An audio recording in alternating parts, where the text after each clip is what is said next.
Good afternoon. It's Mike Westhead, the sports installer, and welcome to the first of a series of videos I'm making on school sports equipment.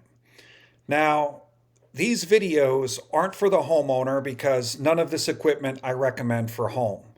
What these videos are is if you work at a school or you work at a church and you're getting ready to spend 10, 15, $20,000 on a sports equipment project and you don't know where to begin, these are the videos for those. So I'm going to talk about the sports equipment that you would use for different projects. This particular video is going to be on playground basketball hoops. So if you have a big playground area or you're putting in a new asphalt or concrete slab on the school property, or you want to convert the parking lot into a basketball court and you don't know what hoops to get or even where to start, this is that video. And there's going to be other videos on wall-mounted hoops, ceiling suspended hoops, all sorts of stuff. So please follow the series, and I hope you enjoy it. So, playground basketball hoops.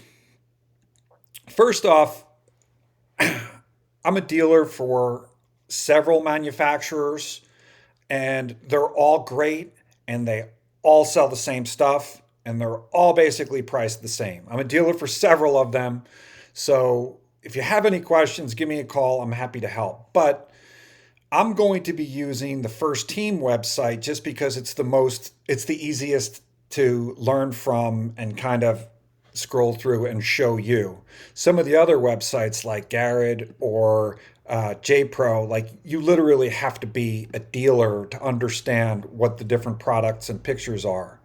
All three of them require you to go through a dealer like me, but you can't even really read those unless you know what you're looking for. Whereas this site is much more friendly, so that's why in disclaimer I'm using this one. So that's but there's others out there. They're all the same. So the gist of playground hoops. Let me just break this down. It's simple. You're putting a hoop, usually on the outside of the asphalt, but sometimes you can cut a hole and put it there, put it in the asphalt, up close to a building. But the gist of it is, and this might sound silly, but you have two options. You have a straight stick, you have a straight pole that goes up, or you have a rounded one, which is a gooseneck. And you either take that straight stick or you take the gooseneck and you apply either an acrylic, a steel, or a tempered glass backboard to it. That's it in its basic nutshell. If you already have a gooseneck pole, there's a good chance that it's not regulation height, because once you install a gooseneck basketball system, it's there, it's never moving. But what happens is the surface underneath gets repaved, ripped and repaved, and all of a sudden you no longer have rims that are regulation 10 feet tall. So between the two, if you already have a gooseneck in the ground, there's nothing you can do about it, about the post itself, but there are retrofit kits you can put on the backboard where it attaches to make sure the rim is 10 feet.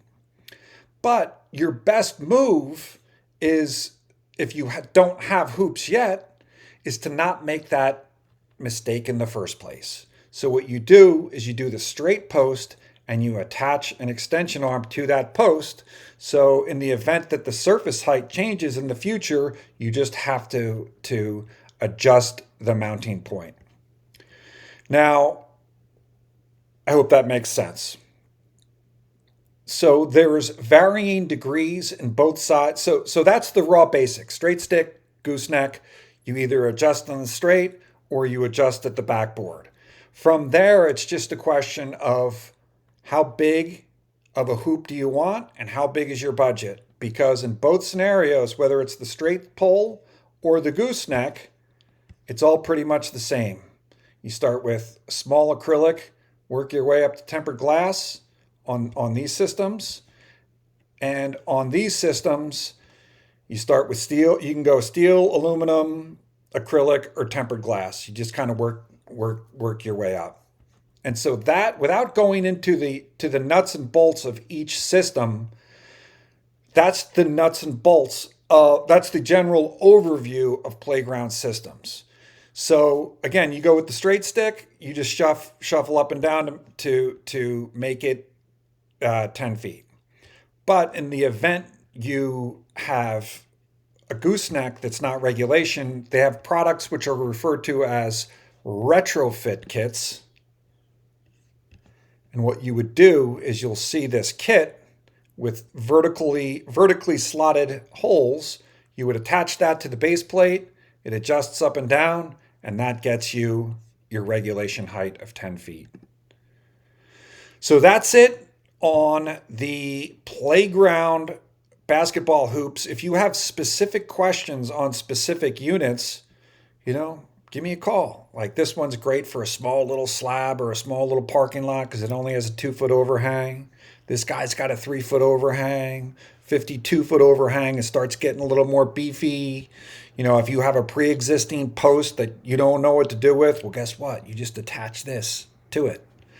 So there's all sorts of things. So that's my first video in my series for athletic directors, principals, facilities directors, people like that.